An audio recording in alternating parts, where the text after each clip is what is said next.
No, I'm back in control, guys. So yeah, tonight is called um the last class of the year ever.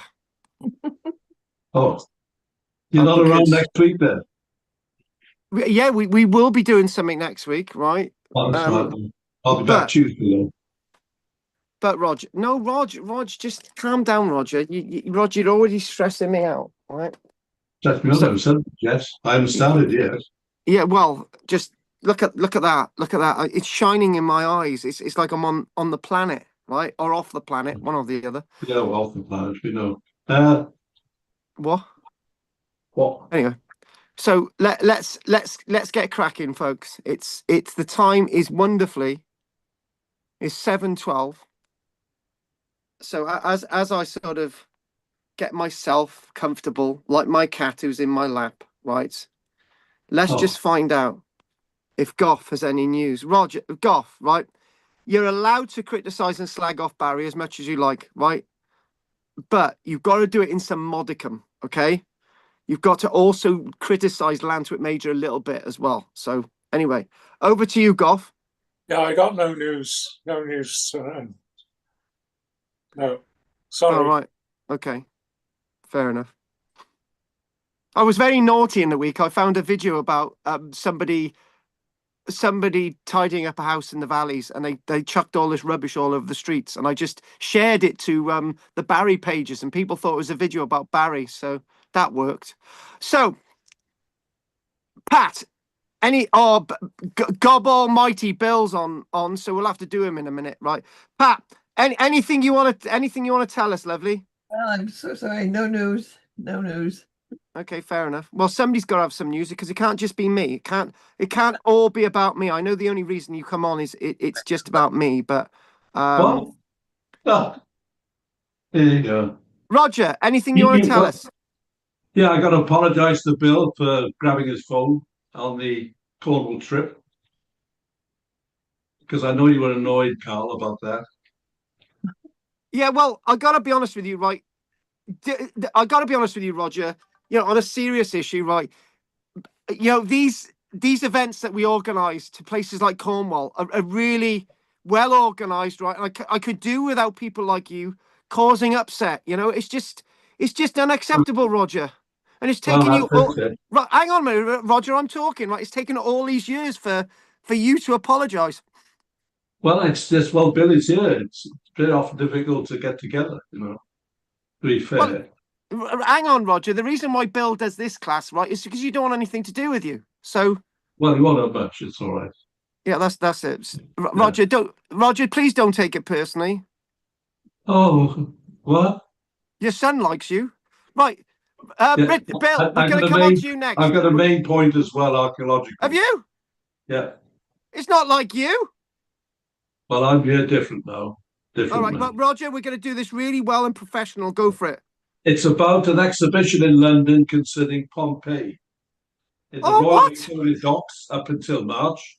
And what it is with cutting edge technology or cut edge or whatever, it's showing um, items from Pompeii, a lot of information, and with specs and earphones, reenactments as if you're there. And it starts out with a chariot racing down the street into an amphitheater with games. Coming out then, and you wander through and see it all as it happens before the Big Bang happens with Vesuvius. And they take on notes from Pliny the Younger. to show it. And on one place, they have a room where go through different galleries and spaces. Very big, 3,000 square meter area. I don't know if you can see this, but it shows them in a gallery Well, showing. it would help if you could put it on the screen. There with Vesuvius starting to go back. Can you see this? Take it away a bit further from the camera, Rog. A bit further over on the left. Right, Rog. Take it to the right. It's in a room with 3 walls, special screening, 8 foot high, and they've got their glasses on and all the rest of it, and they're moving as if they're. And it ends up with one big feature at the end of the long 10 gallery displays. They go into the House of Mysteries, and it takes you through a tour of the house as it was before it was crushed.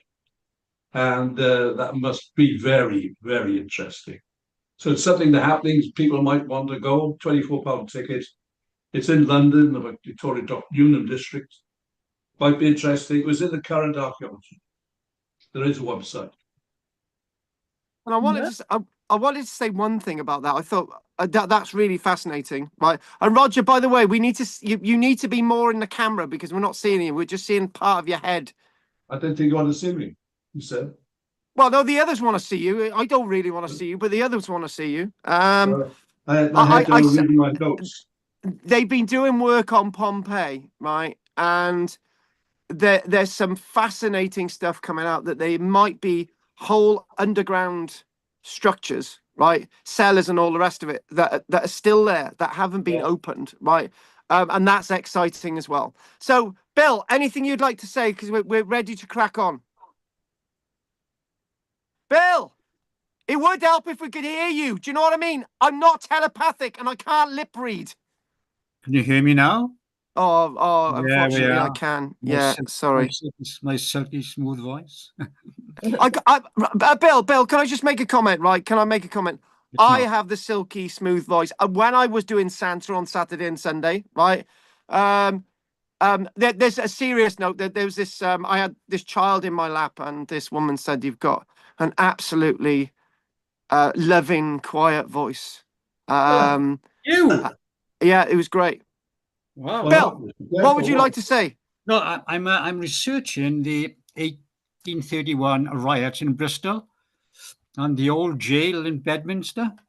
Specifically trying to get information on the 4 people hung. I'm struggling at the moment, but there must be some material out there. So apart from that, I haven't been doing anything earlier, I'm afraid, or later. So I'm going to press on with that, unless you've got any other sources you can look at. Yeah, word of advice is try to stay away from the internet as much as possible because it's not as much as it's. I tell you what, I might have some contacts who could help, Bill, if you could give me some specifics, right? And there's also Richard will tell you that if you're able to get hold of the newspapers for that year. Yeah, I thought about that. Yeah. And also finally, if you want to go down to Bristol, right? From that year, you could get the newspapers are great. The actual newspapers from, as you said, 1831. Yeah. If you don't need anything else other than the newspaper reports, right? So if you can get the newspaper reports at one of the libraries in Bristol, then that would be useful. Send me an email, Bill. Just make it really specific on what you want, and I'll see if what I can do to help. I will do that, Carl. Thank you. Yeah. Okay. Thanks. Right. Not me finished. Right, so as you know, this is the Henry's just joined us, but his mic's off. He's in a foreign country. He told me not to tell you that he was in Iran, but there it is. So I wanted to mention. I've moved. It was safer to move somewhere else, more dangerous. What Kuwait? Barry. Barry Barbados. Don't go there. I don't think so. Can I just? But I got a bone to pick with you, Bill. Right? Is it true? Is it true once that you refused? Well, every single trip that we had, you refused to park your car in Barry because you thought it was going to be broken into. So my insurance company wanted to up the premium when I told them I was going to park my car in Barry for a few days. You know you're talking crap. But the fact of the matter is, it's true. Do you know what he would do? he would go and park outside Kathy's house, even if she wasn't going on a trip, right? He's To- okay. Yeah. To then walk down the road with his luggage, right? To get on the train, to then meet us in Barry. Can you Yeah, yeah. believe that? The audacity of the man. The what? A nice car. There we are. Right. Anyway, so I wanted to mention this anyway. Thanks for supporting us this year. Anne still got problems with her eyes. That's why she's not here. I just wanted to say that we've basically this is the last one of the year. So next Tuesday and Wednesday for you guys, Wednesday, you will have a lecture put out via email, and I might actually put this to people's WhatsApp if they've got WhatsApp, and I'll try it with you all anyway. So there'll be a link to the video, and those that have got iPhone, the link will go to your iPhone as well. Those that haven't, sorry, but what I'll do, I'll try and make sure I get the video out to all of you. That will be placed out Wednesday next week and the following Wednesday, and we'll be back in the new year, basically, the first Wednesday of the new year. And I get it. It's just a video. Yeah. Yeah, it's just a video. It's not a live thing, Not but live. I will mention you all with a bit of love, except for Roger. And Thanks. yeah, well, don't mention it, Roger. You do appreciate this, I know. But I wanted to say that your class fees will be due, right? Already paid. Right, look. I had this with somebody last night. I've already paid. Look, okay, what do you want, a medal? Thank you very much. I really appreciate it. It's not a competition who pays first, but It's you, in yeah. euros. It's no good then, is it? What am I going to do with them? I may as well just, yeah. I think you can take him down to Newquay and swap him with a pirate, a proper one.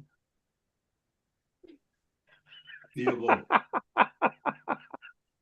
Do you know what? Do you know what? I've got somebody I speak to on a. You're I've going to got get some abuse tonight. I got a counsellor I speak to on a Monday evening. You're gonna No, on need a one Monday. after this. Yeah.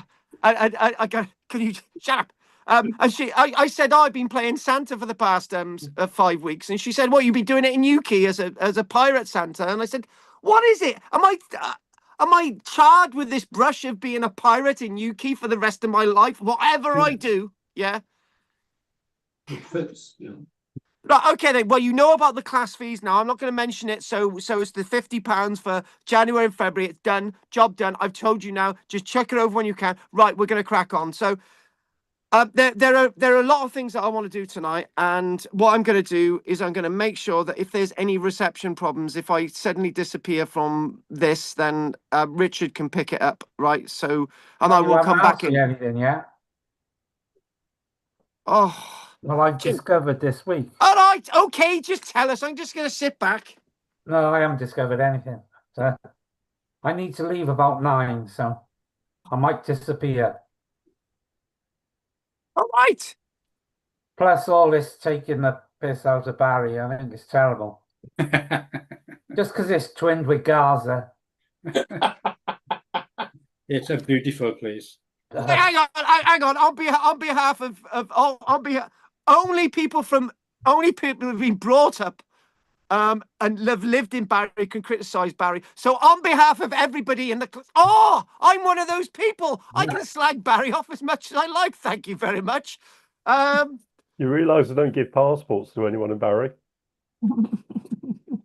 Hey, do you know what? Right, I had a problem getting my passport for going to the States next year, and it was just like all the questions they asked. Right, it flagged up something to do with the Irish, but we'll move on. Right, let's crack on. So we haven't got many images tonight, but we've got some sort of deep things that I want to talk to you about. Very, very deep. And what's that? Did you want any news? Oh, hang on. Okay, Henry, do you want to say anything? They've discovered a burial of a dog in Sweden in a bog dog.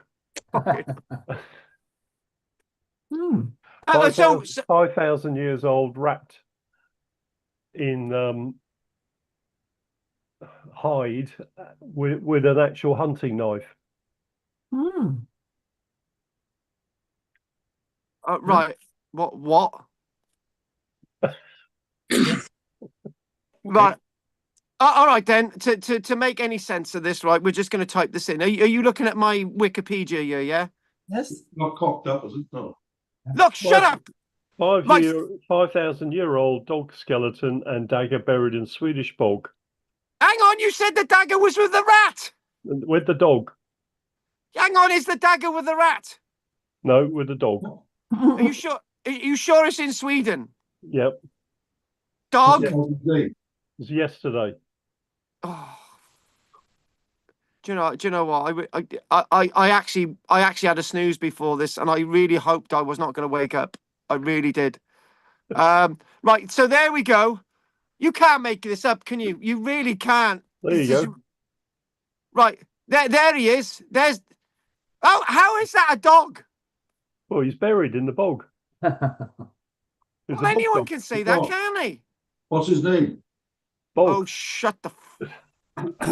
5,000. I'm going to really lose it in a minute. I really am. Just because it's the end of the year, it's almost as if you're happy that these classes have ended for the year. Do you know what I mean?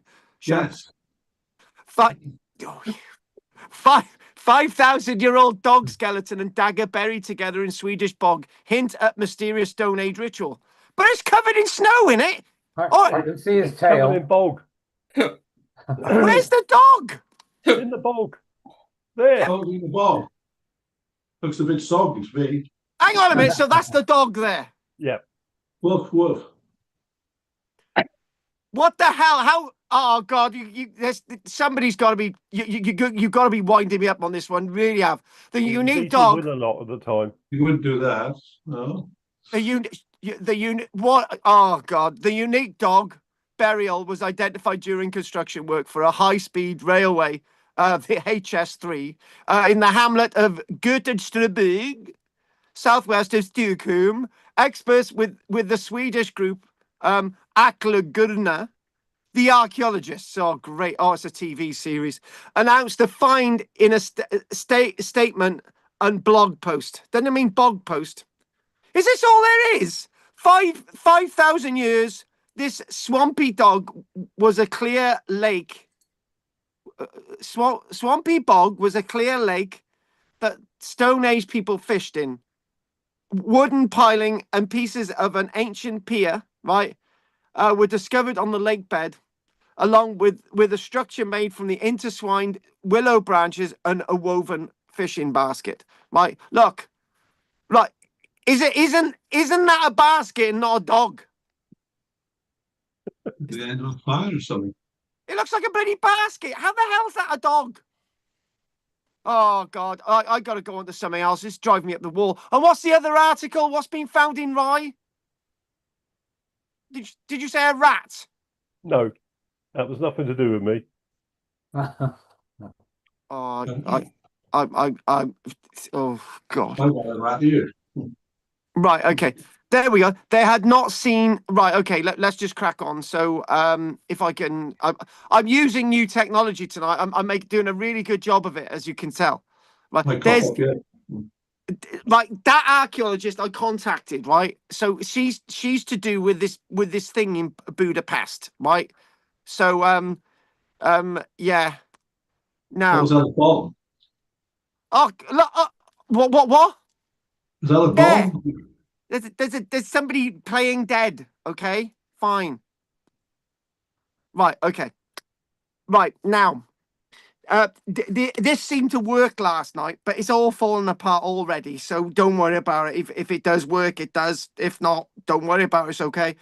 So basically, what we've got tonight, I've got like a weird load of little things I've managed to stitch together. Yeah, and this is. Leg.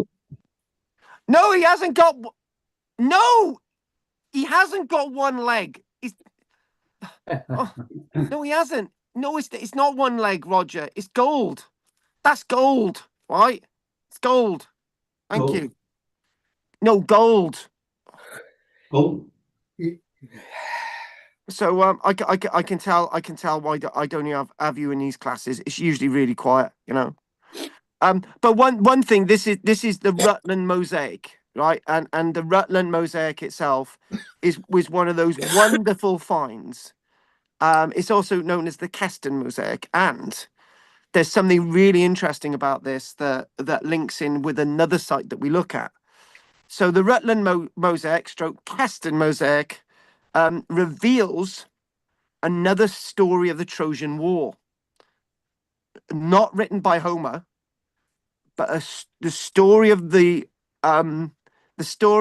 Trojan War written by a very little known Greek historian, writer, known as Aeschylean, right? Aeschylean, right? And Aeschylean was this writer who, in other words, mirrored the story of Homer's Iliad. And this also links in with something else as well. Last night, we spoke in depth about the archaeological evidence for the Boudiccan rebellion. We didn't have any images. And one of the things that really occurs to me about the Boudiccan rebellion, right, is far more intense and far different than the historical records tell us. And when you look at this as a mosaic that has nothing to do with the Boudiccan rebellion, but a mosaic that has been preserved because the building that this mosaic was found in was affected by an intense fire that in turn meant that this was protected for future generations. The point is with this is that this is an archaeological document that is also historical.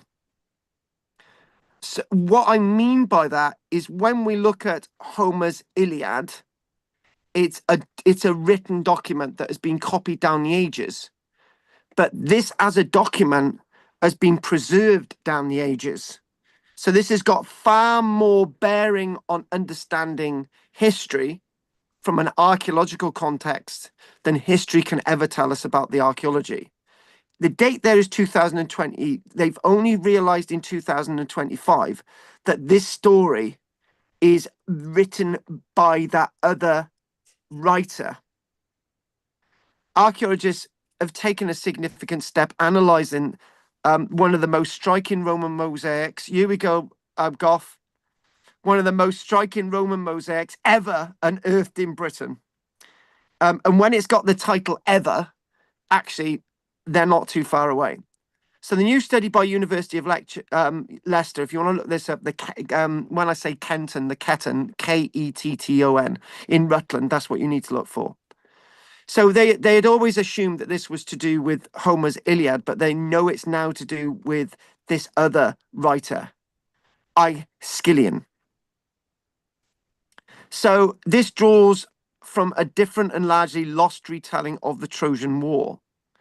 And the point, if you're getting what I'm trying to get at now, is that when Homer is in Homer's Iliad, when he's writing about the Trojan War, all we're really getting is his story.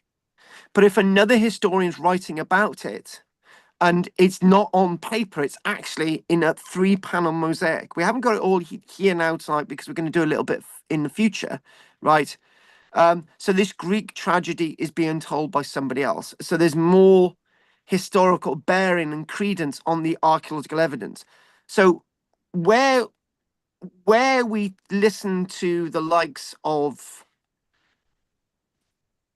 Tacitus and Dio Cassius in regards to the Boudiccan rebellion, and they're writing years later, and we don't know whether what they're writing is actually their genuine work. This is the genuine work as put down in a mosaic, more contemporary with the times of the Trojan War. That's the point. And the one thing about circulating these stories in regards to mosaics like this is the best way of offering us a tantalizing clue to past events that if we're only hearing about them from one historian, there's always going to be a bias. There's another image coming up after this, to do with something else, which is mentioned in the Bible. So again, you think, oh my God, I don't believe anything's in the Bible, right? So what we've got to do, we've got to then scrabble around for the archaeological evidence. So this is some of the best that we can actually get for archaeological evidence of something that is close to understanding the reality of the Trojan War, which would have occurred approximately 1,500 before this mosaic was laid down. But again, this is laid down 1,700 years ago, so this is closer in time. Just a little bit about this mosaic as well, and for the image that which we're actually showing back to this, that when this was found in 2002, it was found by complete accident. A remarkably well preserved scenes, but fire damage scenes, and again, the sort of subtleties of telling us some genuine pieces of history, genuine pieces of archaeology. So when we interchange those words, history proving archaeology and archaeology proving history, right? What we've got to do is we've got to try and see the archaeology that proves the narrative. So there are 3 panels here, and the artwork follows the clash between Achilles and Hector, and the dragging of the Trojan prince's body, and the final moment when King Priam seeks its return. This scene itself, it is the last scene that shows the strongest break from Homer. Rather than describing a negotiation over talents of gold, coins of gold, the mosaic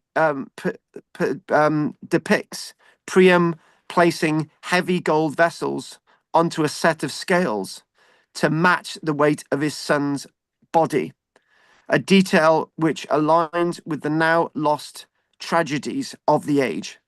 This narrative choice suggests that the villa's owner favored a more widespread version of this sort of Trojan War epic, one that would have signaled learning and sophistication. So in other words, when you go into somebody's house, you're looking at the floor. You're instead of needing to actually have written documents, you're seeing the story outlined on the ground. And this is what's really key and really important about this part of history. And it's in the archaeology. I always say that it's in the archaeology that we learn the real clues of the past, rather than not understanding what the past is all about. So what we do know is that there are many elements, many versions of this mosaic across the Greek and the Roman world, and this sort of image that is shown in front of us is very similar to images on Greek pottery, Attic vase pottery, that black and white pottery, from approximately 500 years BC. So this is a wonderful moment where studies and the stories of the Trojan War have moved not only through texts, but through pottery, through mosaics and coinage and silverware. And the Cretan mosaic is evidence that people in late Roman Britain were not in a state of cultural isolation, but drew upon the same artistic and intellectual currents that gave form and world order to the ancient world of Rome. Now, I've been intrigued by this time of year and trying to understand this time of year from the sense of what is all this about. And one thing that actually came up very, very recently in the past few days was a story that was extremely odd when I come across it, but I thought I'd use it today. It's a sort of a pseudo-religious story, and it's to do not with a mosaic. And again, look at the detail there, absolutely beautiful with the chariot there. This figure, this is, I don't know if anyone's ever come across this figure, but this is Aristobulus of Britannia. And Aristobulus of Britannia is seen as the first Christian saint to come to Britain. Apparently this guy was a contemporary of Jesus Christ himself, and was a disciple one of 70 to 72 disciples, or the 70 disciples mentioned in Luke in the Bible. And apparently this was the first bishop in Roman Britain. Now, the thing is, I'm chucking this at you, and some of you are thinking, hang on a minute, right? Christianity. So what are you saying, Carl? Are you saying that Christianity came to Britain really, really early? And what are you trying to tell us? Is what's real, and where does this fit into everything? And the point is this generally does fit into trying to work out some of the big problems of history in regards to Christianity when you look at Britain and Ireland. And what we simply mean by that is that when we look at the history of Ireland in particular, suddenly Christianity appears in Ireland from somewhere, and it's not the same Christianity that's in Britain, on mainland Britain. Where has that come from? Has it come from the Iberian Peninsula, or does it come from an earlier tradition like this, Aristobulus? So if you actually go into this and you actually do a little bit of research, there's something that I'm going to read now. And it's, again, quite fitting to think about this and sort of try to understand something like this. So British traditions, from these traditions, it seems that Aristobulus was the founder of British Christianity, right? And that's interesting that I use those terms, because when we do look at Roman era Britain, and you get to the end of Roman era Britain, and you go into the 420s, 430s, 440s, and that type of thing, we hear the archaeologists and historians talking about the original Christian religion in Britain. And then suddenly you've got St. Germanus coming over from the continent to re-establish another type of Christianity in Britain. And you're thinking, well, hang on a minute, what's the Christianity in Britain all about? What's all that about? Yeah. And it just, and then it breeds you asking questions and thinking about different stories, and then it leads you into King Arthur, which is where this goes. However, when you're thinking about King Arthur, there is no evidence for any connection with this figure with Glastonbury, and or the purported legend is supposedly to do with Joseph of Arimathea getting to Glastonbury in the 1100s, even though Joseph of Arimathea was nearly 1,000 years old at that point. But what we do wish to look at is that there's writings that frequently come up against Aristobulus. You may not have come across him. However, there's something that has been misleading in what I've already said. Being that there's no evidence of this figure in Glastonbury, that's based on Norman work. There's no mention of Joseph of Arimathea in Britain before the Normans, but there's mention of this guy, Aristobulus. And it seems that when the Normans start to kick the ball around in Britain, after the Battle of Hastings on the 14th of October in 1066, this figure slowly starts to be erased from history, and he's replaced by the stories of Joseph of Arimathea, which, when you think about the Normans and you think about not only 4 decades later, the Normans are capturing Jerusalem and slaughtering all the Mohammedans there, and creating a new sense of Christianity across the Western world. So when you start to think about this guy, Aristobulus,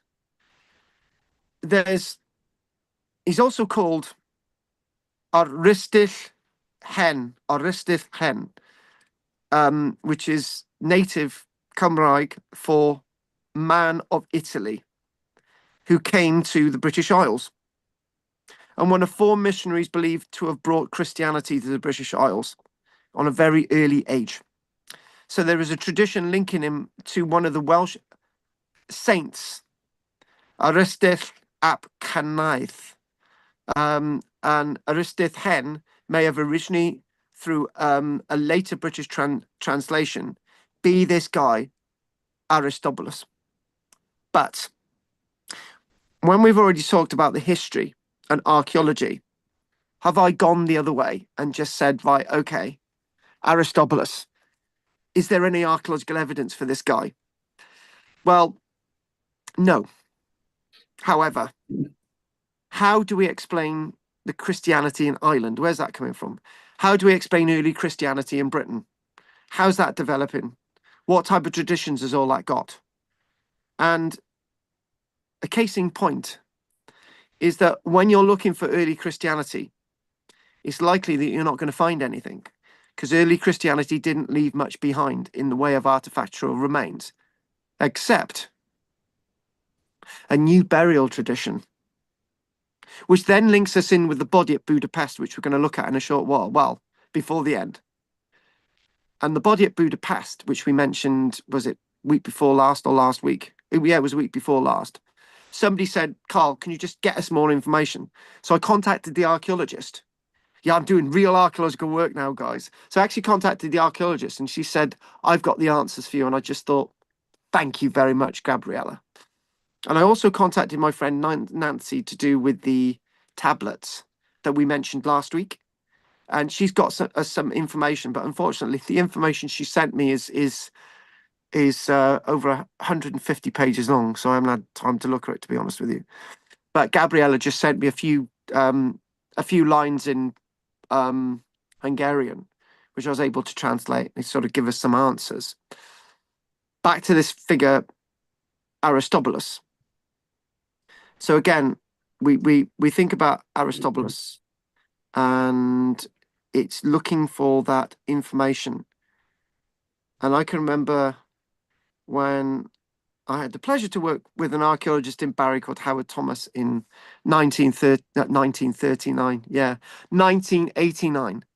And we were excavating at back of Cadoxton Church. And he basically said, right, we're looking for the early church of Cadoxton. We never found it, right? Because the early church at Cadoxton may have been wooden built or may not have been a church at all.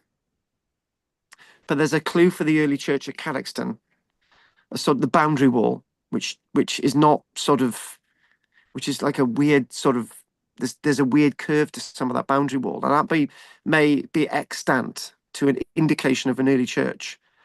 So we may not have found the church at all. Anyway, let's crack on. Now, weirdly enough, this links us into Britain, and it links us into something from last week, and it links us into the Trojan Wars, and it links us into a piece of criticism that I make about Roman archaeology in Britain. And yes, I have taken the challenge and the bullet. I will be looking at the archaeology history of Julius Caesar's invasion of Britain in the new year from an archaeological point of view. Well, that's one lesson over and done with. We'll just quickly go to Caligula, and then we'll quickly go to the likes of Claudius. But it's not going to be that easy. I'm going to try and find what I can, and it's basically going to be inferred archaeology. So instead of doing a historical explanation of Julius Caesar's invasion, it will very much hopefully guide us in a direction that we can see some nice facts. And I've just got to add a light that's fallen off the table, so I just got to move that a minute. All right, so here we go. Right, this building itself. So I've got a cat in my lap. So this itself is basically, somebody said the other week, can you look at the Temple of Poseidon, the one that's they're doing new research on? And last week I had the wrong Temple of Poseidon, so I found the actual Temple of Poseidon, right? And basically this is it, right? So if I get my notes up here, right? Oh, hang on, I got the wrong thing here. Hang on. If you can mind this a minute, if you can mind this, hang on a minute. Right. If somebody wants to say something, do it now, because I've just got my I've just mixed up my notes a minute. Go on, Bill. Is the Temple of Poseidon in Athens, Carl? No, this is a different Temple of Poseidon. I'll show you where it is. I got my notes. Okay. So this is another Temple of Poseidon, right? So basically, it's the Temple of Poseidon there. It's a little Temple of Poseidon. So this is the original Temple of Poseidon. Because we did another Temple of Poseidon last week as well, which is on a Peloponnese. This is obviously the other side of the Peloponnese. So this is basically opposite Zakynthos, which I've been to, which was a very weird island altogether. So I wanted to put this in here because there's a point to this. There's a real point to this, and the point is that it's relevant that this was an early Temple of Poseidon. And so it's archaeology going back to 600 years BC or thereabout. And archaeologists uncover the long lost sanctuary, long lost temple at Samikon in Greece. And the excavation at the site itself on the Western Peloponnese, as we saw on the image. So they originally discovered this in 2022. And the point of this is me turning around and saying, well, okay, that's a temple. It's a Greek temple. And there's not much to see of the Greek temple, right? So when I turn around to say we're looking for, really impressive buildings in Britain from the Roman period and we don't find them, right? Well, this was once a really impressive building from the Greek period, right? And there's not much of it left. I think the point I'm trying to make with archaeology when we're looking at Britain is when archaeology in the Roman era is being developed. So you've got a Roman town that's been there for like 600 years, right? Well, we don't have that in Britain. Even when you look at the likes of Camel and Dunham, Colchester, even though there'd been an Iron Age sort of settlement there that become Romanized, obviously it was all burnt down to the ground. In AD 60, really badly burnt down to the ground, and then they rebuilt it. And then Colchester's sort of thriving for like 340 years, and then it starts to fall by the wayside. And then you start to look for more substantial Roman remains, and you really don't find them. And again, the reason why you really don't find them is because the Romans weren't here for the hundreds and hundreds of years longer that they were in, for example, France, and they were in, for example, Greece, So this is the point I'm trying to make. So sometimes I may not be as fair. So when looking at this forensic archaeologically wise, a structure like this must have been used for a much shorter period of time, as if you compare it to some of the buildings that we've already looked up. There's some of the Temple of Athena and the Temple of Hera at Paestum, or some of the majestic temples on Sicily, or some of the majestic sites. For example, Bill mentioned it, Athens, Parthenon. So in other words, when we see remains like this, it's almost as if it's telling us that this was a site, even though it may have been impressive in the day, it was not used for a long period of time in history. And that's the point I'm trying to make. So when you haven't got sites being used for a long period of time in history, they don't leave much time signs in the ground other than little tiny bits of evidence. So this structure itself, with what we can make out of the columns and the structure itself being 28 meters in length and just under 10 meters wide, and the plan is basically there's the plan. And you could tell how small the temple was because it's only got 4 sets of columns on basically the southern end. And again, this gives us a tantalizing clue of bits of archaeology, an archaic temple, something really basic, a ground plan. But there was another parallel with the archaeology in Britain. When we're looking for Roman temple remains in Britain, we're looking at simple structures like this, because to develop into complex structures like we see with the Pantheon in Rome, or complex structures like the Colosseum, right? They need to have been developed over a long period of time on stable ground, right? So this is the point. Rome is only starting to be born in Britain. By the time Rome itself collapses in Britain, the remains of what the Roman era is leaving behind is not as significant as the stuff elsewhere. That is exactly the point I'm making.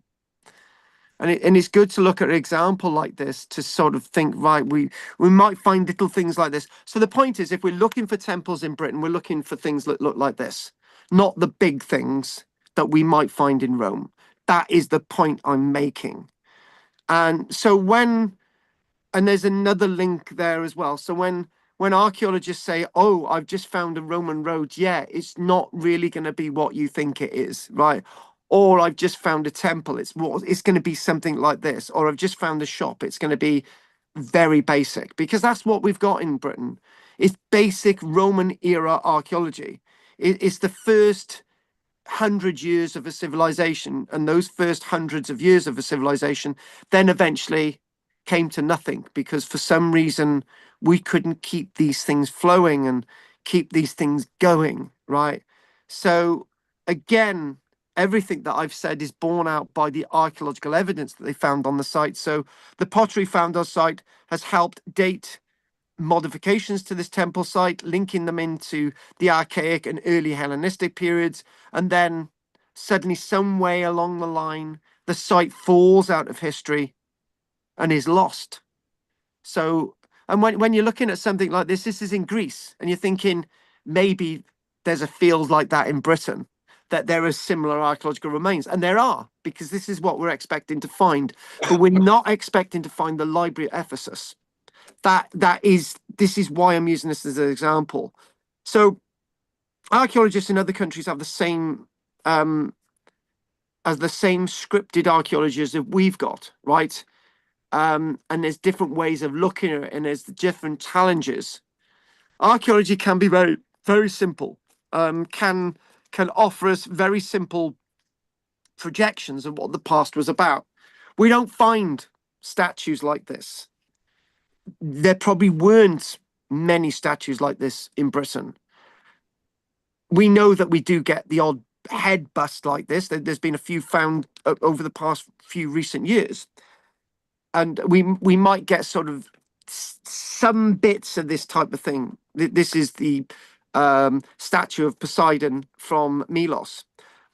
And this is something that, again, this is what the heart of the beating Greek Roman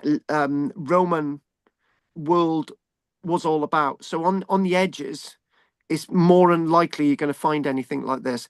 But it doesn't mean to say that the landscape is any less Roman, but it's small Rome. It's a bit like when you're looking at the cultural exchanges that Britain has had over the years with the United States. Again, a red Santa Claus with Coca-Cola bottles, nylons, some American slang in our language. All that stuff has come into our sort of makeup as people in Britain, but we wouldn't say that we're American, right? And that's the point I'm making. People in native Roman era Britain were as much British as they were Roman, but they were more likely a form of Rome than anything else. It's an amalgam of Rome. So we see this in a nice little example, and the Trojan link. So in the area, then that links us in with the mosaic. So on the backdrop of this, so this is sort of within the landscape nearby, right? This isn't exactly the site that we're looking at, but they're talking about within this landscape, right? Maybe the stories in the south. The Trojan War happened in the north, further north of Greece, over towards Turkey, for example. But then again, this whole landscape is peppered and patterned with the sense of the Trojan War, as this peninsula is. So it's just trying to, and obviously back to the original thing about thinking about the Trojan War, and you're thinking about the stories and the things written down. are we likely to find evidence of the Trojan War rather than looking in documents? And this is one question that Schliemann once asked when he was looking at excavation at Mycenae and the excavations of Troy itself. Oh, by the way, there's me as Santa with the wrong glasses on. I've been a great Santa, right? They put me in a room with an elf and they said, right, just be Santa. I didn't know I didn't know that I wasn't supposed to give the children three prizes, three gifts. They'd have a box of chocolates, they'd have a box of paints, they'd have a box of something else, and then somebody come in. Well, you've basically run out of gifts. I was only supposed to give them one. And Bill, how was I to know that I was not supposed to be singing to the children, asking what they wanted? Basically, I had a queue so far down through from Cumbran, from the centre of the town to McDonald's, and it went on hours. But they loved me, so there we go. Now, we're not going to do this bit yet, okay? Because what we're going to do.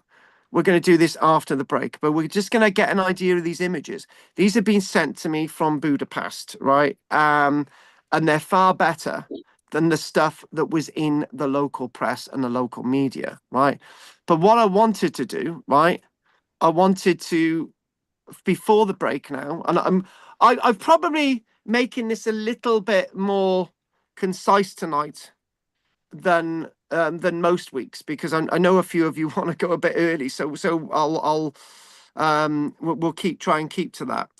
But I had this sent to me from somebody on Tuesday, right? And obviously Prasatagus isn't spelled right, but there's something key in all of this that links in with the theme tonight. So it says, Carl, wanted to mention this on your Tuesday lecture, but realized that it may offend some of your YouTube followers. Don't mention politics or religion, right? Why should we not believe the writings of Tacitus about Prasatagus and the will of Prasatagus, but we should believe his writings about Jesus, even though there is no archaeological evidence Jesus that I know of, and his writings about Jesus are over 80 years later. So the question is, I'm saying, is Tacitus right about Prasatagus and Prasatagus's will, when in fact Karl-James is a believer in Jesus Christ? So that was a really good question. So am I being biased here? So I'm not a Christian. I don't believe in Christianity, right? I believe that Jesus Christ existed, right? But I believe that Jesus Christ existed from a spiritual point of view, right? And naturally, there are things about those writings that I can sort of relate to, right? So if we go back to the context, so am I being biased by saying that the will of Prasatagus may not be believed, right? And last night I was really challenged by everybody, which was great. And the point I was making about the will of Prasatagus, it was not fashionable for Iron Age people to write wills, right? Whether they could write or not is not the point, right?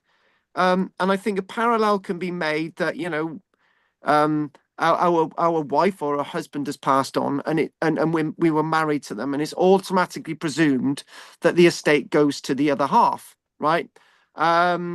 And that was something that was presumed for a very long time in British legal law now, but things are getting a bit grey, right? But we're talking about the Iron Age. We're talking about 2,000 years ago, more or less, right? So obviously Prasatagus, you know, his will is 1,960 years ago. The point is that, was there any need for Prasatagus to write a will, right? Now that's one point. What was really going on in the with this rebellion involving Boudica, right?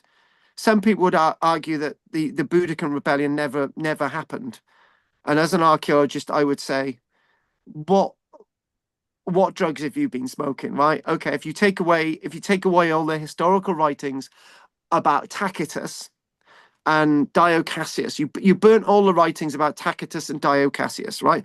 The archaeological evidence in Camel and Junum, in other little towns and villages around Camel and Junum, in Londinium, London, or Lundio, as we found out, there's another name for it last week in one of those wonderful tablets, and Verulamium, St. Albans. The archaeological evidence is undeniable. There was something really drastically bad that happened, right? And it very much could have ended the Roman era in Britain altogether. We've got archaeological evidence for that. We don't need the history, right?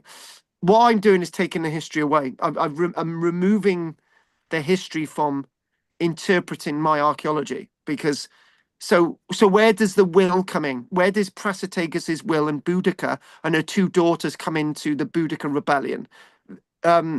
Basically nowhere, right? And the reason why I'm saying basically nowhere, right, is this.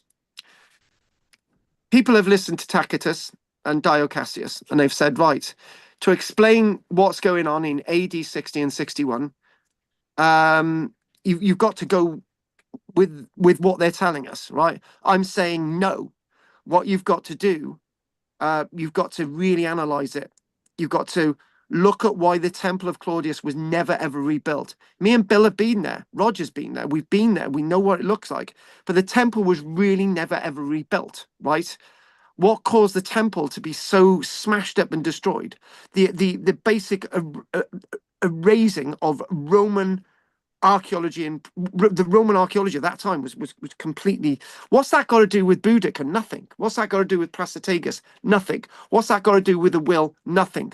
The Romans wanted the territory of the Iceni, right? And what Tacitus is doing, and Cassius Dio are doing, they're putting a narrative together. Prasutagus did exist, yes. Boudica did exist, but what happened to Boudica's two children? Did they exist, right? Where did they go? But if we go down that avenue, what we're doing is we're listening too much to the historical writing. I've got one of our mates on YouTube. He's called Black Patches Dog. He said he didn't need a will, Carl, just the permission from the local Roman administration. Well, he's just said it, right? And that's exactly what I agree with you there, our friend on YouTube.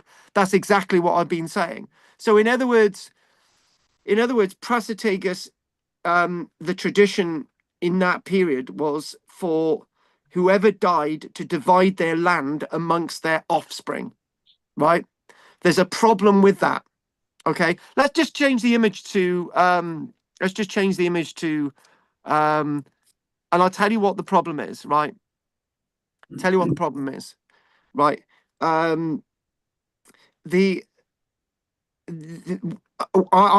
struggling interpreting the archaeology and the history now because if I use the history to interpret the archaeology tells us something completely different about pre-Roman era Britain and around AD 43 to AD 60. It tells us something completely different, because what we've excavated at Heropolis in Dorset is that we've got a site that is dominated by female DNA. The women dominated the town, the Roman Iron Age town in Dorset. They dominated it. Women were the predominant people in Britain before the Roman era, right? So nobody says the following. Well, it stands to reason why Prasutagus left the land to his daughters, right? Because he saw the daughters important. He saw the daughters as being relevant, right? That's why he wanted to leave the land to his daughters, right? The Romans didn't agree with that, but even if he had sons, Prasutagus saw that his daughters were far more important than anything else. Nobody tells us whether Boudica and Prasutagus had boys or not. They're not mentioned. They may have had boys, but they're not mentioned. And the real thing that Dio Cassius and Tacitus are saying about this will is that the land was left to his daughters, not any sons, right? That's my interpretation. And nobody asked that question. Nobody mentions that. The other thing that nobody mentions about the will, and Prasutagus, and we will come back to this again, is that why didn't the land automatically go to Boudica? That doesn't make sense in what I've just said. If women are predominant in Iron Age, in the Iron Age landscape, why didn't it go to his wife, right? And there's a reason why that is. That just didn't happen because it was going to go to the offspring. British sense of division after death is it goes to the offspring, not the other half, right? It doesn't go to the wife or the husband, right? It goes to the offspring, right? Whether they're male or female, nobody discusses this, right? It's irrespective that Boudica's a woman or a man, right? Or Prasutagus is a woman or a man. It doesn't matter. Whoever you are, right? Nobody discusses, and this is really important. Tacitus and Cassius Dio doesn't discuss this either, right? Because the problem that we see with the history of Cymru Wales is that we as a people got weaker in Cymru Wales because when the Lord died or when the king died in Cymru Wales, the estate was divided amongst the children, right? And those children can be women as well. Gwenllian, there's a few important Gwenllians in Welsh history, right? Who inherited land, right? But it predominantly become males who would inherit the land later on. And we're talking about, the 700s, 800s, 900s. We're obviously talking well after Prasutagus. So I wanted to chuck that into the long grass to get your minds thinking. And maybe if you want a quick discussion about that in our break now, that's what we're going to do. So we're going to go to Budapest after the break, and we're going to have a good old look at the archaeology at Budapest. And that's probably going to be it tonight because I just wanted a nice light one for the end of the year. So what we're going to do, somehow I've got to get you back on. Right, hang on. Oh, am I back on the screen? Right, all right then. Okay, sorted. Right, okay then. Let's see where we're at. Richard. No, very interesting. Good. All right. Richard, we're doing all this for you. We're trying to fudge this so that we accommodate your needs to leave at 9 o'clock. It's all about you, Richard, right? You selfish Barry person. Yeah, I'll go along with that. All right, I would as well. We're really selfish. Really good, really good. Roger, talking to your bald head again. Anything you want to tell us? Just checking the tag because I don't be too late. No, fine so far. The grave in Budapest, discuss again. No, I'm going to do it after the break. I'm doing it after the break. So I said, that's it then. Yeah. Well, hang on. I'm going to be discussing it again. It's almost as if I'm going to do it like in 12 years' time. No, I'm not. No, I just said you will be because I got questions of why it should be disturbed, which we started last week. But I will leave it for now. Cheers, Rod. Cheers, Rod. Christ, I need a counsellor already. Henry. When did the Romans come to Barry? What was it called? Oh, look! Very interesting so far. Keep going. When did the Romans ever come to Barry? Did they lose the wheels off their car? Yeah, that's the point.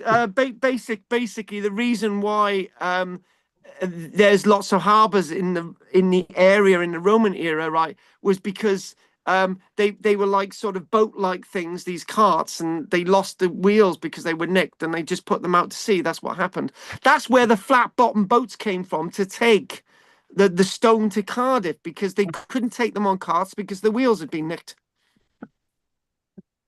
That's an archaeological. Hang on a minute, Henry. Why are you here tonight? We're not supposed to be seeing you for another 12 months. No, just move the camel out of the room. Oh, the dromedary. Yeah. It keeps coming back in. Yeah, that's what I said. Right. Has Henry been on the whiskey? No, he's not in the country. I hope it's Irish. Carl. Right. What? Your statement that before the Romans arrived, women were dominant in the tribal groups here. What proof Yeah. of that? Well, okay. We excavated a site known as Geropolis, right? And which is a big sort of Iron Age open site in Dorset, right? It's an open site without really any defences around it, right?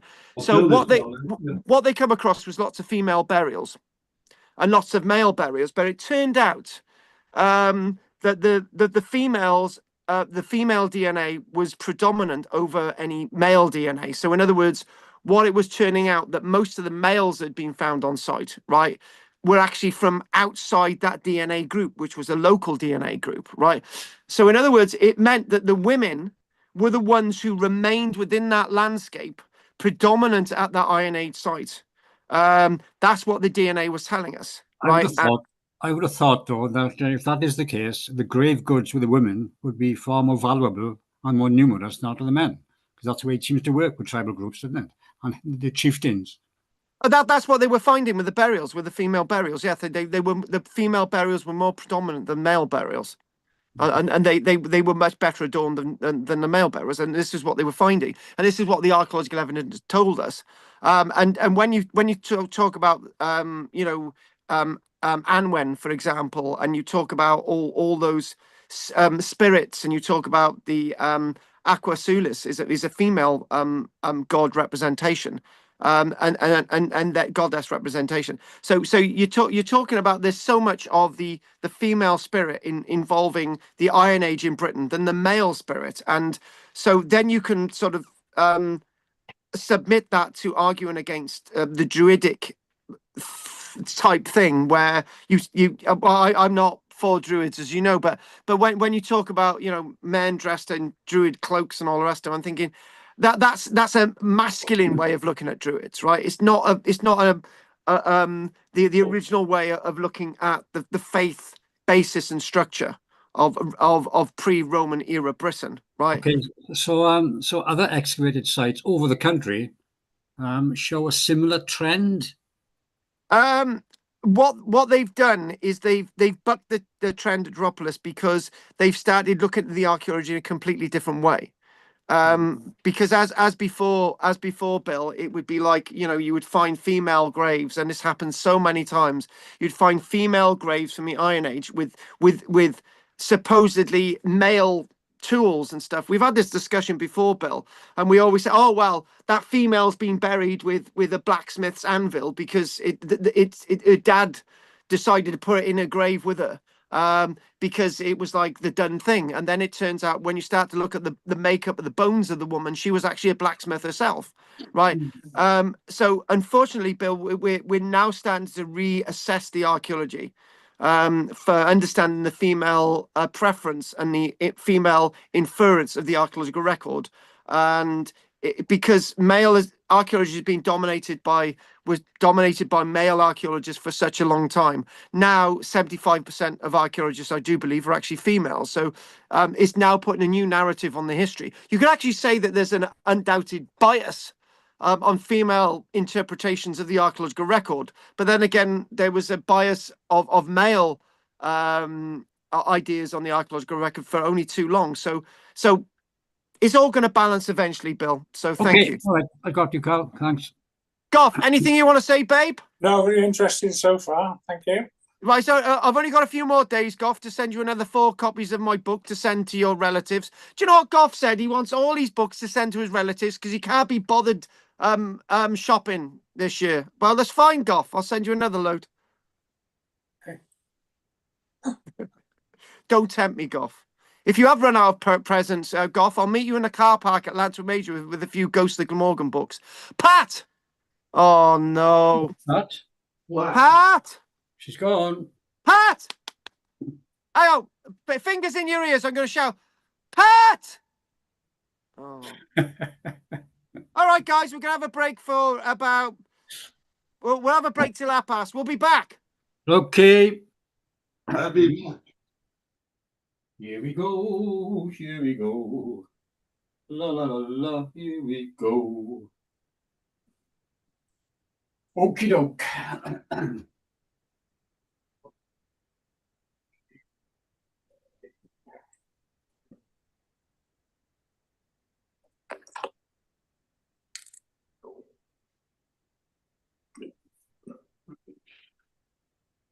Sorry.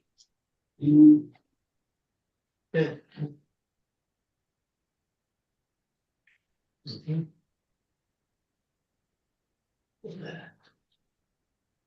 Oh. Yes.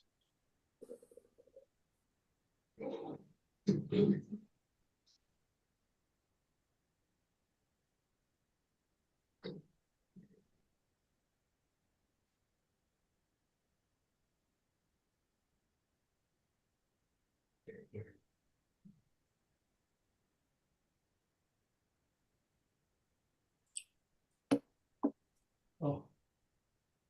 Oh.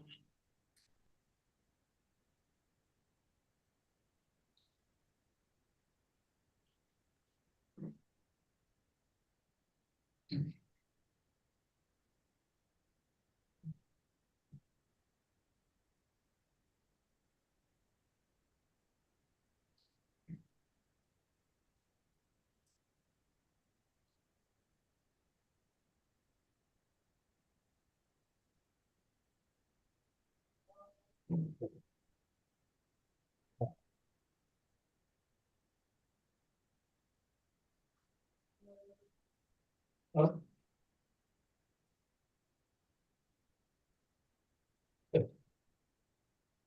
Oh.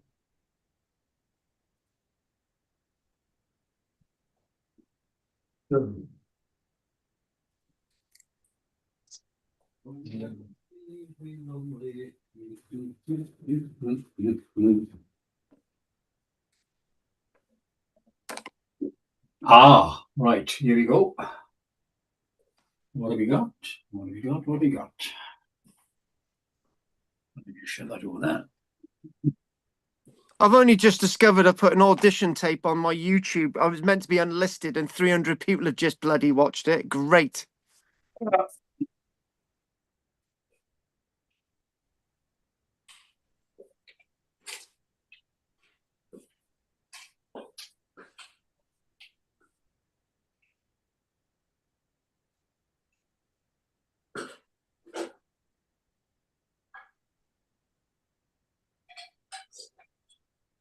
Now and forever, let it be me. Don't take la long da da da. Do, do, do, do, do, do, do. And you always let it be me.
And so I you let it be me. Don't take this I from you. If you should leave for some.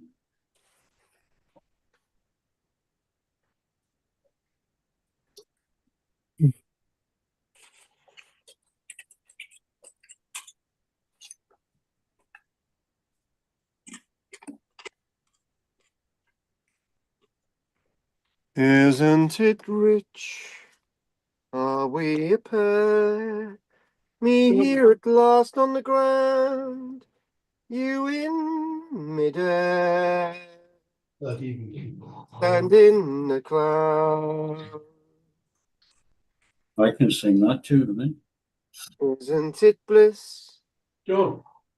to approve? One who keeps tearing around, one who can't move. Where are the clowns?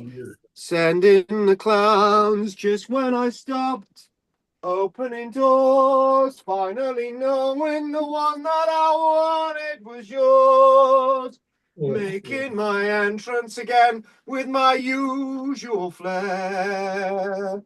Sure of my lines, no one was there. Don't you love a farce? My fault, I fear. I thought that you'd want what I'd want. Sorry, my dear. But where are the clowns? Please send in the clowns. Well, maybe next year.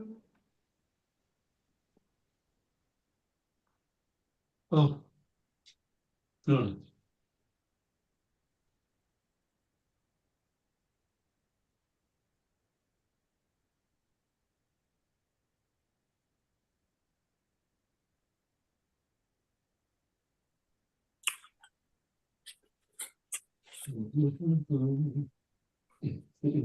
That's it, equal.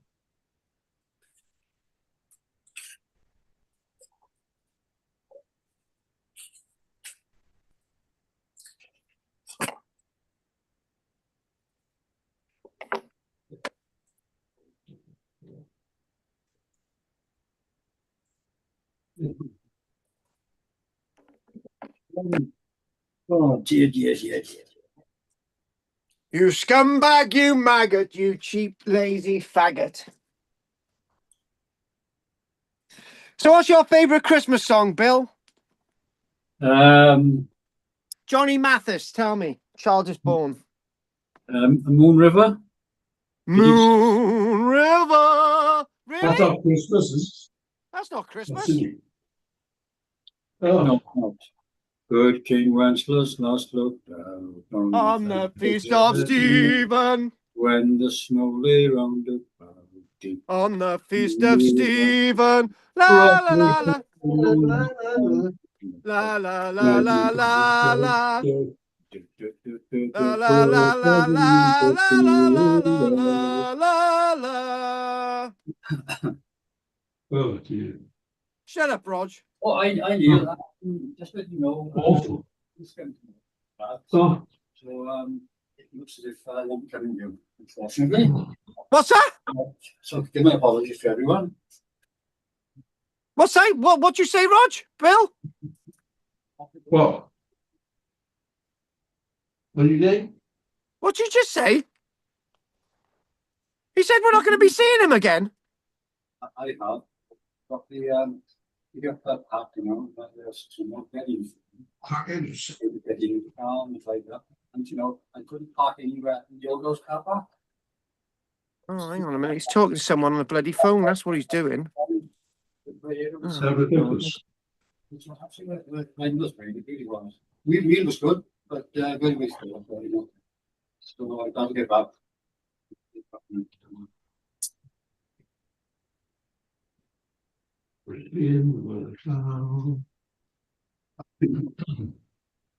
I see. Okay, you see me. Okay then. Yeah, I thought he was talking to us then. I will. Okay. Okay, continue. Don't mind us, Bill. Tell the world. It's fine. What's that? Mm. Right, here we go. Are we back on stage? I think we're just waiting for Goff a minute. I got my mouth full of chocolate. Of course, Christmas is Agree coming. with that. Chocolate is in abundance. Oh, I had a fantasy about chocolate the other day. It involved a woman, but I'm not going to tell you guys. Nothing rude, I hope. you've been watching Alan Partridge again, haven't you? Oh, no. Right. Mm. There. And there. I think we got another article of the week. I've been trying to track this one down. I don't know. Well, I don't know. About a Roman coin hoard found under a floor.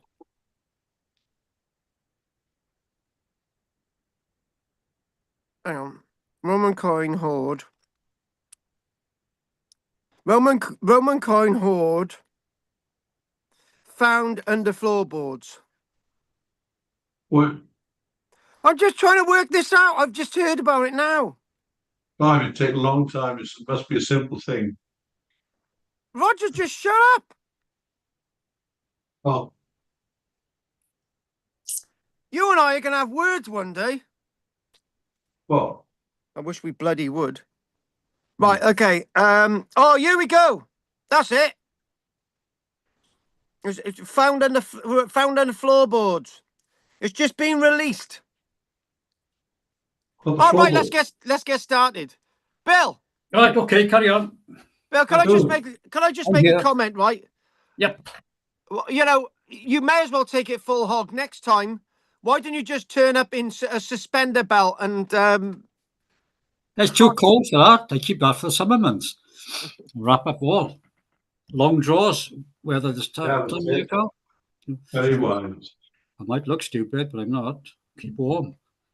Bleeding freezing. Come on. well, Bill, I got to be honest with you. The comment was made earlier on that right, Bill, we were having a conversation about you earlier on, right? It was about the Maesteg Town Hall, right? Am I right in thinking again that £6 million came from the National Lottery and you had to raise another £6 million to do up the town hall? Is that correct? I don't know what the figures are, but it is worth every penny. You must come and see it. Bill, can I just make a comment on behalf of everybody else? Would it have been easier to spend £12 million on a brand new building? No, it's a listed building. It's a beautiful building. You haven't seen it, although you came close to looking at it when you came to visit us to give that talk in the chapel. Yeah. No, it's really good. It really is. Yeah, I remember you pointed it out to the town hall. I can remember you doing it, but Yeah. Bill, can I just ask you one question, right? You know, when they spent the money for the town hall, were they like giving the money out for like £50,000 for a hammer? You know, that type of thing. I don't know what the finances were on the breakdown of it. I honestly don't. But at the moment, it's a real community hub. There are plays, events, films on every week, and it's really boosted the town up considerably. It really has, you know. No, I can't fault it. The one thing I can't work out about Maesteg is when you had a perfectly good train station and you had to build another train station meters away because you couldn't use the existing one. Yeah. You tell me why. You tell me. Yep. It probably costs more. Right, I just wanted to mention before we crack on. Buildings. Town planners are stupid. Before we do this, it says I just typed in there was this thing on the news about it was on earlier on, but I'm just struggling to find it. Along the lines of a coin hoard was found under floorboards recently, right? And it's a Roman coin hoard, but I couldn't get anything more than that. I got something. Here we go. Roman coin hoards are frequently found during floorboards. Right, hang on. Start again. Roman coin hoards are frequently found under floorboards during renovations. Has anyone ever found any Roman coins under floorboards in the house? No. You know? No. No. That's stupid. It says it, yeah.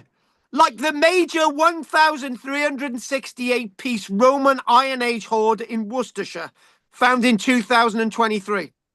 Yeah, they obviously put them in there in about whenever the house was built, probably 1,000 years after the Romans. Now, a lot of nonsense in it. Absolute nonsense. Yeah, but mind you, yeah. Anyway, right.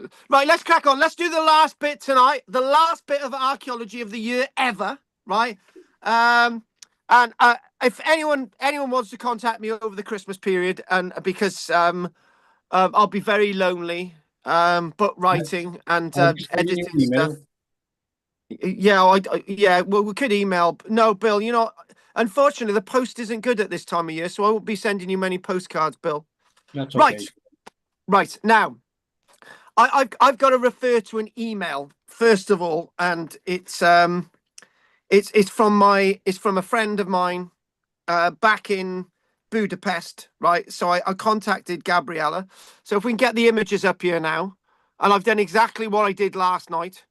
I forgot to copy the translation out, so I gotta sort of Google it again. So let's just do this. Start broadcasting. And if you haven't noticed, the clarity of images tonight apparently is a lot better than it usually is. Is this what you're seeing, guys? What the tomb? No, the images tonight are better than usual. I don't see it much different, no. Yeah, well, it is you, Roger. It is you. Anyway, so I'll tell you what it is, right? I'll just get the translation quickly on. I got to get a Hungarian app on you in a minute. So Hungarian, and then it all makes sense. So Hungarian, and apparently the stuff printed in Hungarian newspapers was far more detailed, like these. Right, I got the answer here, so that's fine. So basically, I wrote to Gabriella Fenez, right? Who's the woman in some of these images, and I said, right, discovery of a Roman sarcophagus that had been sealed for 1,700 years in Budapest. I was teaching this in 2 classes this week, so that'd be the week before last. Except we had some questions. Why was the skeleton on one side? So if you look there, the skeleton is on one side and not in the middle. And how did the sediment get inside as it was well sealed, right? And Gabriella contacted me back, and the response was quite interesting, which I'm not going to tell you yet. Oh, But what she did was she basically sent some links, and this is from one of their Budapest newspapers, right? And obviously that's a lot better than some of the stuff I was showing you. And you can see the human remains on the one side, and you can see a perfectly preserved pot there. And this dates from roughly around AD 300. And the burial is that of a woman, Bill, who in this part of the Roman Empire, which was Pannonia, was treated with so much respect. It sort of changes the narrative of what we really understand about the Roman Empire, because women in the Roman Empire were second-class citizens, but in this province, women were treated completely differently, and they were buried in a state of reverence. And so the one article that I've got here, which she sent me, was where all these images come from. So just a bit of a rethink. When archaeologists finally lift lid on ancient sarcophagus hidden beneath capital city. So I didn't have these images last time. So what we did, look how perfectly preserved that amphora is. And you can see all the sediment in there. I've got the answer to why the sediment is in there when it was actually sealed, right? There's between 140 and 150 coins has actually been found in here. And it says, initially, the news report said The peculiarity of the finding is that it was hermetically sealed. In other words, it was airtight. It was not disturbed previously, so it was intact. What I found out, what Gabriella actually meant in that, because it was translated, was it was sealed, right? Nobody managed to get access to it. Nobody had opened it, right? But water had ingressed inside. So crucially, the limestone coffin itself, there is the limestone coffin, remained untouched by looters and sealed for centuries. Its stone lid still firmly fixed in place by metal clamps and molten lead. Upon careful opening, researchers uncovered a complete skeleton, remarkably intact, surrounded by dozens of ancient artifacts. And the point is, one thing that we didn't get from the press reports in Britain is trying to understand where the body was buried. You can clearly see that this is actually an area that is prone to flooding, right? You can clearly see that around, but as they're excavating the site, the landscape is extensively flooded, right? The other, and there's an aerial view of the sarcophagus. Somebody actually mentioned last night, why was there no carvings or inscriptions found on this? Why did there need to be, right? The actual evidence within the sarcophagus, I would say, was enough. And the coffin lay among the ruins of abandoned houses in the Aquiacum area of the Pannonia governorship of the Roman Empire, which is modern day Hungary, which is Budapest. And basically, I'm looking at this and I'm thinking there's something not quite right with this, because there is the sarcophagus. It's almost placed in a building of itself, right? So even though they're saying that this is like a repurposed landscape where people had once lived, I'm actually thinking that this was actually part of the landscape of houses that were actually lived in, and the sarcophagus as part of that Absolutely. landscape. That's what it says to me. A mausoleum or something. Yeah, a mausoleum within a residential zone. And the point is with that is that within a Roman landscape, the residential area was separate from a burial area. But as this had different rules and was outside the sort of usual ilk of the Roman world, i.e. in Hungary, which is obviously on the northeastern frontier of the Roman Empire, this body was the stuff that they found in here was unbelievable. I haven't actually examined it all yet. And I was actually thinking the other day, if somebody had said, right, look, I'm going to pay you now for the next year to do nothing other than examine the contents of this sarcophagus, right? I would just lock myself in a room and do it. It would be absolutely brilliant, because there's so much stuff in you, and even though it doesn't look like it, there is in the sediment, right? So keeping with Roman funerary customs, the sarcophagus held an array of objects: 2 complete intact glass vessels, so obviously it hadn't been disturbed, bronze figurines, been about 140, 150 coins, because I haven't actually examined it all yet, because they still got to go through lots of the mud, a bone hairpin, which is actually there, pieces of amber jewelry and traces of gold threaded fabric, along with the size of the skeleton, point to the grave, and it was actually a young girl. It was a young girl. So basically, back to the response from this young lady, right, the archaeologist, which I'm going to read out now, if I can get it. And so I'm not going to read out the Hungarian reply, but it says, "Dear Karl-James Langford, the sarcophagus was sealed. However, water had seeped into the sarcophagus through small gaps over the centuries. So the skeleton was found drifting to one side in a thick layer of silt, with many of the thinner bones, such as the ribs, broken." So that basically answers the question, because one of the things that was pointed out when we actually did this was, why isn't the body in the middle? So what happened is that over time, enough liquid had built up in here that simply meant that the body was gently washed over to one side. And obviously that indicates that the sarcophagus was on a slight slope. right? Only a couple of degrees, right? But it was on a slight slope, right? So this is where we go. So back to that. So water had seeped in here with over 1,700 years.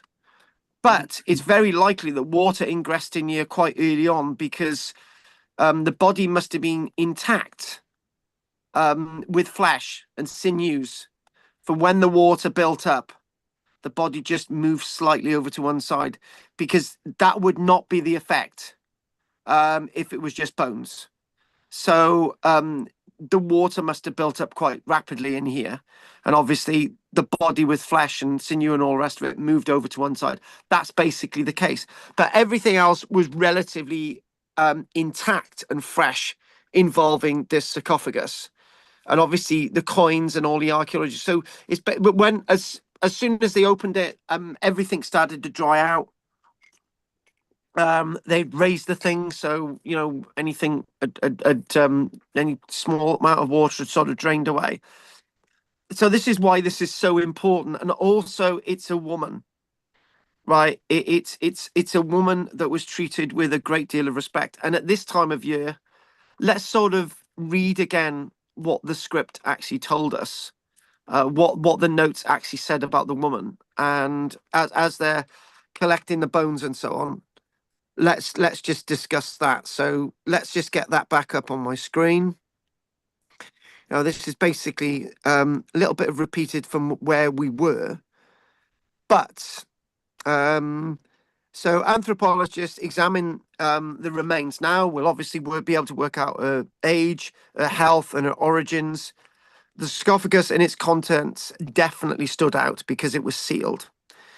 And this probably means that the deceased was well-to-do or of a higher social status, but she was treated far better than any other sarcophagus that they've ever excavated. But there's one problem with making that sort of inference, and there's one problem with me going to basically saying, you know, this is the most intact archaeological set of remains ever found in Hungary. There were probably many of these at one point.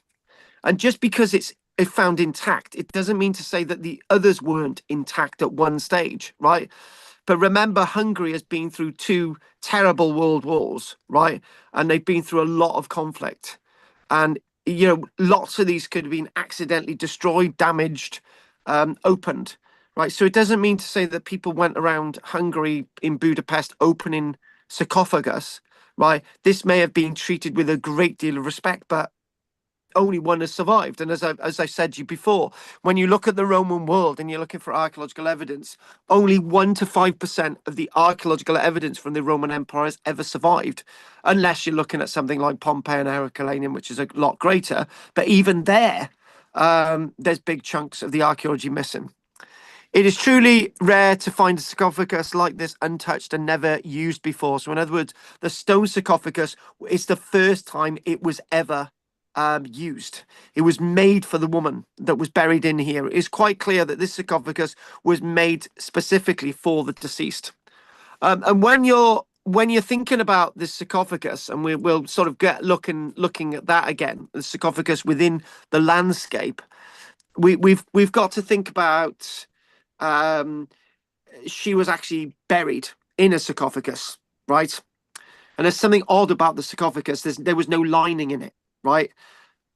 You could argue that there was a wooden coffin in there, but that's unlikely because, and there's no evidence of a wooden coffin, because if there was a wooden coffin with the water building up in there would have raised up, right? And as that rotted down, the body would have spread a lot further in the sarcophagus. So doesn't look like it was lined. It wasn't lined with a lead coffin, like lots of examples that we found at Spitalfields excavated in London over recent years. So there was no lead, it was not in a lead coffin. So all of these things are really, really interesting. So obviously tells that people were buried in different parts of the Roman Empire using different traditions, right? Could she have been Christian? That's why she was buried in a sarcophagus. That's why she was revered. And do you know what? I'm going to chuck something in here that I've not heard me say. She could have actually been an early Christian priest. right? Because back then women could be priests. That's why she was treated in a revered, understandable, advanced way. But that might be complete nonsense. But I'm just projecting something in there. So they suspect, as we go back to the sediment, and there's a video about this online, right? So we go back to that one where they're in here. They Carl, suspect. can I ask you a quick question? Go for it, please. Do they know what direction the coffin was buried in? Now, I'm glad you mentioned that because that's exactly what I mentioned last night. Now, the direction that a coffin is pointing, obviously, they used to say that if the body is orientated south to north, then it's pagan, and if the body is orientated towards the east, looking towards the Holy Land and Jerusalem and all the rest of it, right, it's Christian, right? But now we've started to find out that that is really not the case because, Henry, have you ever been to the Church of Holy Cross Church in Cowbridge? Yes. It's not on an east-west axis. Right. It's on a south-north axis. So I know what you're Because it was saying, built by a Henry. Welshman. Yeah, probably. It's she could be a Welsh woman. So, but the point is, Henry, is that the orientation of the grave doesn't necessarily mean to say it's Christian or pagan. That's the point. But because she's been placed into a coffin, no, start again. But because she's been placed into a sarcophagus and not burnt, right, it may indicate that she might be Christian. And around that stage, the Christian religion is really building. So they suspect that they could find more artifacts in the sediment, you know, small earrings and so on, and other jewelry belonging to the woman. So they hope that these items will turn up whilst they're filtering the mud. The archaeologist Gabriella said the discovery of the Roman sarcophagus is not only of scientific significance, but of an emotional, resonant insight into the devotion displayed by people in an ancient time. And when we're thinking of this, and she was looking at the body, this Gabriella, she said she was very touched by the care and expression of love that we were able to get a glimpse of. So obviously she was buried with very special things. Even now, she said, I shudder to think how painful it must have been for the people at that time to bury this young lady. And when we think about archaeology, and this is back thinking about the archaeological evidence, forensically, everything that she said is correct. Finding a bone hairpin, right? Hopefully finding jewelry, hopefully finding evidence of food. We've got a bowl in there. We've got amphora. That may be a favorite drink. And usually you put things into the ground with somebody, in a coffin with somebody, because that was associated with them. For example, you might have a little bit of a grin on your face when I'm about to tell you this, because I was the executor for my nan's cremation, right? I basically said, look, I've got some favorite music of hers on a CD, and I've also got a copy of my latest book. So when she was cremated, I said, right, we'll put this in the box, and we'll put the CD in the box, and then that was buried in the ground. And so I did it in a modern concept, and my grandmother's a Christian, right? So we did that, right? But she was cremated.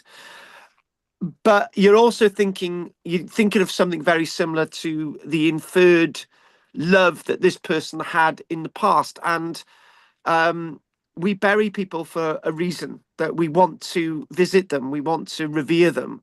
We cremate people because we want to carry them around with us, so we want to put the cremated evidence out at sea, and we want to forget them, which is a bad thing for me to say, because I'm sure people have had cremated loved ones and they love them very much. But you see the point I'm trying to make. This person's placed in this way because they want to remember that person, whoever they are, their favorite drink. This tells a story. This is as good as a diary or anything. This is all placed in with this person for this person to be remembered for very many generations. So what I'm going to do, we'll finish a bit early today, because I think maybe that's what we need to do tonight. Richard can say something and we can have a little bit of a chat afterwards. And maybe what I might do for the little bit of time, if we want to go until 9:15, is just to find out, if there's anything that you want me to look at in regards to the Roman world, in regards to Roman era Britain. And I would like to say that I've actually restarted posting my Roman collection online. So at the beginning of the year, I started looking at Roman era stone remains in Britain. I've started reposting it on my YouTube channel, and if you want to see Roman stone remains in Britain sites and stuff, and sort of bring that into our discussions, then that would be absolutely brilliant. So, last image of the year, and maybe what we might need to do is last image of the year, looking at the sarcophagus. And obviously thanking you guys for being with me on this journey. So, oh, and yeah, there is one thing I need to have a chat with you about, which is I just need to stop the sharing, right? Okay. Before we ask questions, I wanted to ask, I did this last night, so we'll be starting back on the first Wednesday of the new year.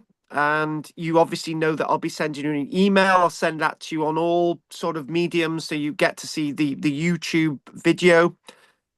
This year I've had about 6 classes on a Wednesday that I've had to start late because I've been acting, or other things have happened to do with my acting stuff. I've had to cancel. That's probably going to be more this year than ever. And one thing I said last night was to people that if they had a preference to, if I couldn't do a Wednesday, what would they prefer? And last night they said, well, if we had plenty of notice, just reschedule it for another day in the week. And that's what they preferred. So as we're going around asking questions, just let me know what you prefer. And as we have a chat now, if you want to put any other input in, you think, well, maybe I want to maybe look at that a certain subject this year, which you haven't covered. It doesn't necessarily need to be Roman, folks. It can be anything. But I'd like to hear all that. So, and again, thank you for all joining us. Before Richard goes, we all wish you Merry Christmas, Richard. Richard, what would you like to say?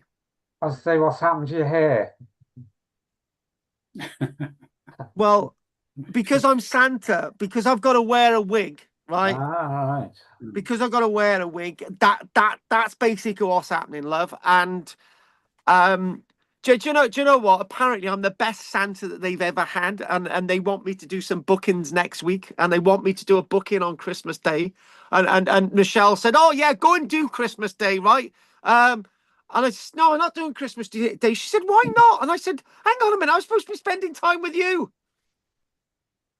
I think she was trying to tell me something, Richard, but that's life. Richard, Well, I have been getting on with the book, as you know. I've put some really good stuff in there, and that message that you sent me the other day about a certain thing, I thought that was great. Anything you want to say, Richard?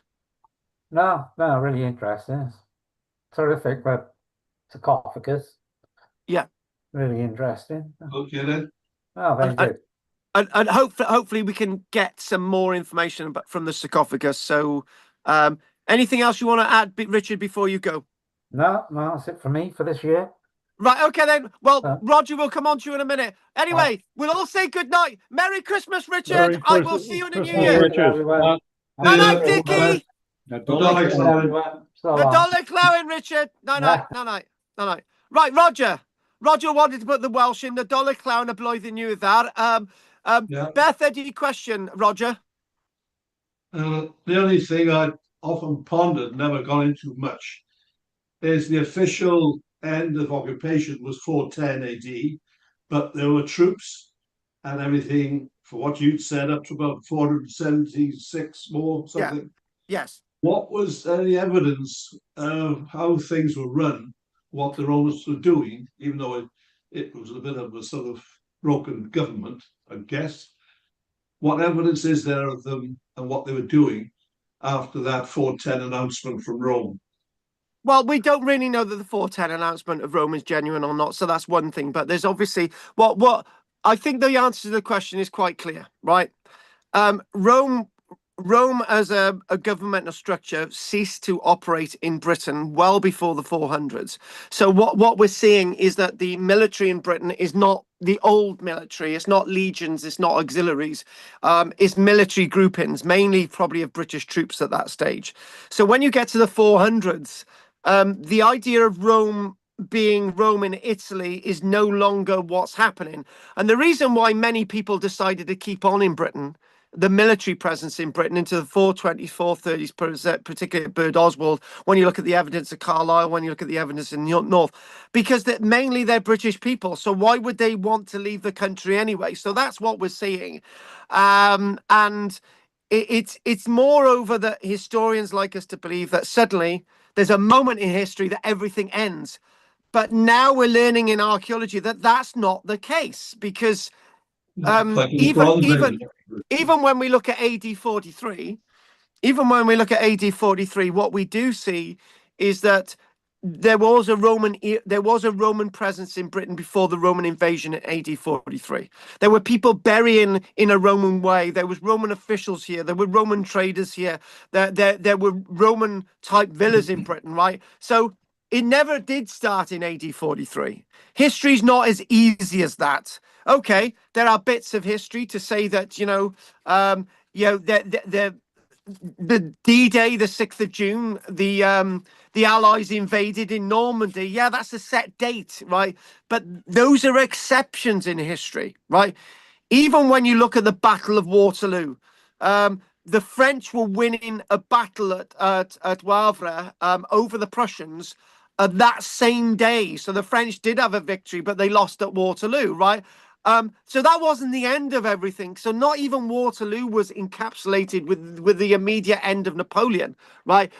But it's very rare that we get dates in history that are specifically the end of something, right? Or the start of something. So that's like my answer period, to your question. Like a period of change. Yes. Which is, well, Anglo-Saxons coming in slowly. Was there an invasion? Probably not. They were drawn No, in, there wasn't. mercenaries and the rest, trading. Like it's still happening now with things, good and bad. And you think, well, that's us. But just I thought we'd never done much on that except this date thing, the 400s, about the official end, which was reported, and what actually was happening, because you'd said there was a presence later on, which doesn't surprise me because things like with the Bronze Age, Iron Age, it doesn't suddenly finish one day and start up with something new. Yeah, you keep using flints, you keep using bronze, it's just like right. and the other thing as well is I've just got in contact with a good old friend of mine, Karen, who she's really in London, and I sent her some stuff for the children and whatever, and one of my books. And I remember her saying to me years ago, she asked me a trick question. Do you think the Roman presence in Britain ever left? And I said no. And she said no, it didn't leave because the legacy of Rome is Christianity. That never left. That still remained with us. And the dying days of Christianity, Roman, actual proper early Christianity, was still in Cymru, Wales at the time of the Normans. So the Romans, in a way, are still here 1,000 years on. Yep. There you. Are you staying with us now, Roger? Are you leaving us? I'll wrap up now because I've been a full day. All right then, Rog. Well, we're all going to say good night. Yeah, have a good Christmas, New Year, and that. Make see you again sometime. Yeah, cheers, Rog. Bye then. No, Rog. Nadolig Clywyn. Merry Christmas, Roger. Blwyddyn newydd dda I bawb. Da iawn. Diolch yn fawr i chi. Gwelwch chi eto. Da bo chi. Da bo chi now. Yeah, diolch. Tra, Rog. Right, okay then.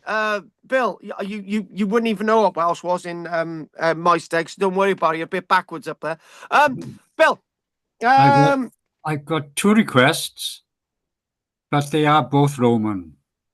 But Bill, can I just ask you something? Would the new town hall be good enough for me and Michelle to turn up one day for a romantic meal and then accidentally bump into you? They've got a nice cafe, but for a romantic meal, probably not. No, you'd have to go elsewhere. What are you trying to say, Bill? It's a bit rough. Yes. They don't take riffraff. They don't take riffraff at all in the town hall. Oh, God. Right, All right, then. to request sometime in the new year, can you pencil in a talk about a Gair Sicilian? You've taken us there to Brecon, okay? But there's been a lot of excavation there, but there's a lot of mystery about it. The size of it, etc., where it is and all that, you know. So if you can pencil that in as a subject matter, 10 minutes or so, Carl, sometimes. Yeah? So basically the fort, I don't the know fort now. at Igaia. The fort at Yeah. Igaia, yeah. Which is we think is called Sicinium, we think. SCIC, Sicinium, we think. The yeah. Roman name for it, yeah. The second thing is, one thing I brought up last week, this business of Roman writing on wax tablets. Which Oh, is yes. It's a bit of a mystery to me what that is. Yes. Okay. Yeah. So is that. And tomorrow, if you don't mind, I'll send you an email about what I mentioned earlier about the Yes. Bristol riots. Yes. Maybe you can point me in the right direction where I should actually start making more inquiries. And that's it, Carl. Thank you very much for everything. So, as always, it's been most interesting. It really has. I really appreciate that endorsement. And also what I would say is that, and I would say this to all of you, and Richard knows this, that when you want to do research, it's not always on the internet. This is why I'm having to contact Gabriella. This is why I'm able to contact Nancy and try to get this information. And there is so much more out there, and there's not as much on the internet. As they say. So, oh, by the way, this wax tablet thing, yes, Bill, I did do the research for that, but it was reliant upon Nancy, who sent me this 150-page document that I just didn't have a time to look through. The answers were in there, right? But I didn't have time. So okay then, all right, that's for another time. Yeah, okay. in the new year, maybe we'll answer that one in the new year, the first class in January. Well, that'll be so something to look forward to. Good. Here we are. Goff, anything from you, babe? No questions about tonight, and no special requests. Just carry on what you're doing. Thoroughly enjoyed this year. So, Merry Christmas and thank you. Appreciate that. Really have appreciate that. So we're just left with Pat and Henry. So Pat looks wide awake. She looks quite dishy with that hair. She's had her hair cut. Go on, Pat. Anything you want to say? I can't hear you, Pat. You're muted. There we are. Any night but Monday, I could switch to. If you want to switch, So any night. Yeah. So obviously, no changes at this minute. But obviously, if I get called on set, then you know, yeah. So that's fine. So if you could do that'd be good. And then two things. One, just probably take you a few minutes. I'm trying to remember what it was. I'll take the big thing. I'll do the big thing first. I've forgotten the small thing. I lived in Ohio for 20 some years, USA, Ohio. And they had mounds there, serpent mounds and circular mounds and all sorts of mounds. And they were all in the History Museum. But I don't know what year, they were there. And I don't know what they put in them. And I don't know where people were buried or anything. And I also visited, I think it was South Dakota. And they actually had roundhouses. They recreated about 4 of them, and they talked about the crops they raised and all that. That was quite good. But I have some pictures somewhere. But actually, there must have been a lot of people, living in the United States before the Indians. We used to think the Indians were there, but no, we had mountain people. They call them mountain because they build all these mountains. They fill them full of things, So that's the two things, yes. Yeah, I'm aware of this. Was that it? Yeah.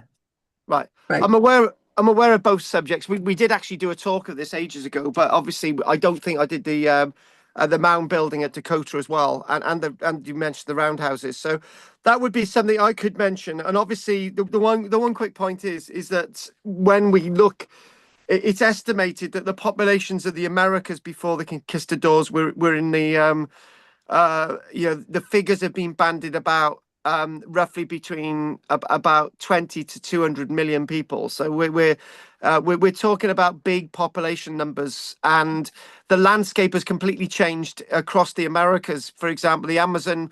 We used to think of the Amazon without the trees, with a great population basket of people, and then the trees come in, and then So that's really interesting to know that you know we didn't have trees and people used to live there, and now the trees have gone back. That's sort of really interesting climate thing.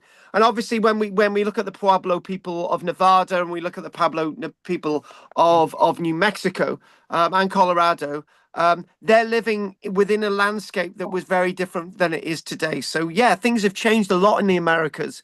It's just fitting it down. Yes, we could have a little look at something like that in the future. Yeah, that'd be good. You know, what year it was, you know, was it the Bronze Age they were doing it? No, Yeah, we're talking about more like the Iron Age. But there are various different dates. The dates that I've got are sort of roughly Iron Age, about 2,300 years ago to roughly about 1,000 years ago. So those are the like date range of all that from what I can remember. I did something like that in my university degree with Leicester as well. So yeah.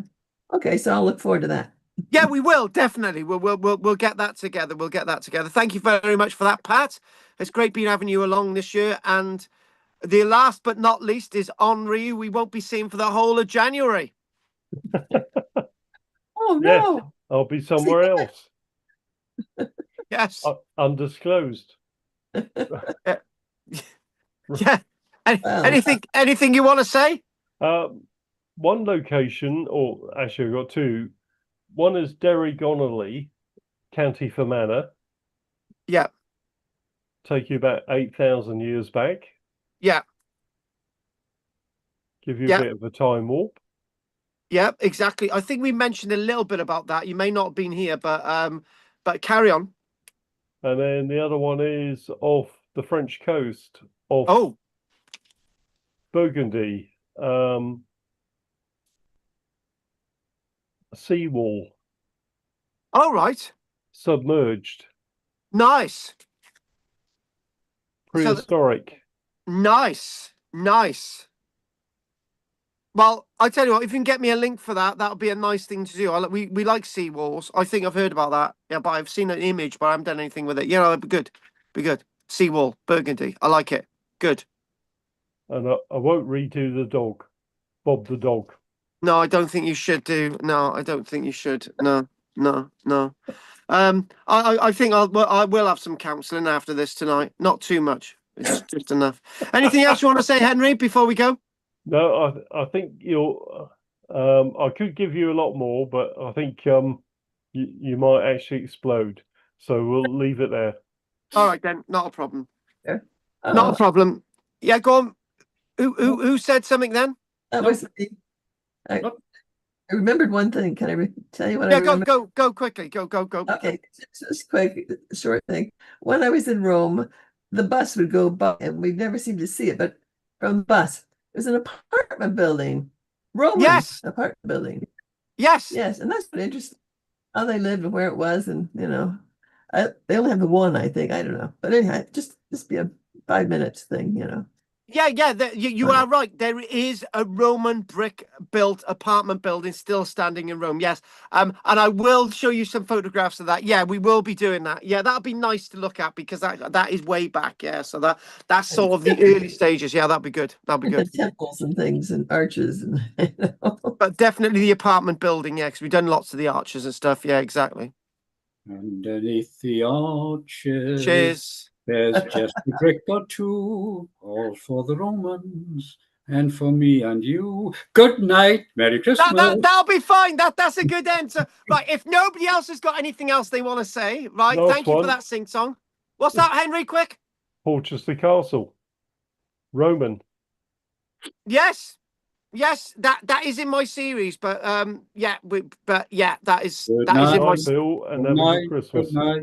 Good Okay. night. Anyway, thank you very much, Henry. And so what I'm going to do, I'm going to say goodnight to you finally this year. Thank you very much. Hopefully see you in a new year. Finally. And see you there. Don't forget to look out for the videos. Night, Bill. Go. Merry Christmas. Merry Night. Arrivederci. Night. Merry Christmas. I'll see you at my stag, Bill. Henry, Pat. Goff. Bye. Night, folks. Night. Smack on 9:15. You can't beat it. You know, everyone's gone. Bill's still there. Henry's still there with his No, Portchester Bill's Castle. frozen. Yeah, and the cat jumped onto my phone earlier on. Don't ask. Anyway, night, folks. Right, I'll see you in End of January. possibly. Yeah, Depends well, on how things turn out. Yeah, Depends well, on how badly UK manages to bodge a few things. a certain country that has got a border dispute with a bigger country. Yeah, well, yeah, that's true. Okay. Which all could become difficult. Yeah. Well, you can always come back via China. I wasn't planning that because that's not really an ethical path. Oh, ethical path. Oh, you're on a fucking boat. Exactly. Anyway, you have a good time, and I'll speak to you soon. Right. So are you still living in your caravan? Yes.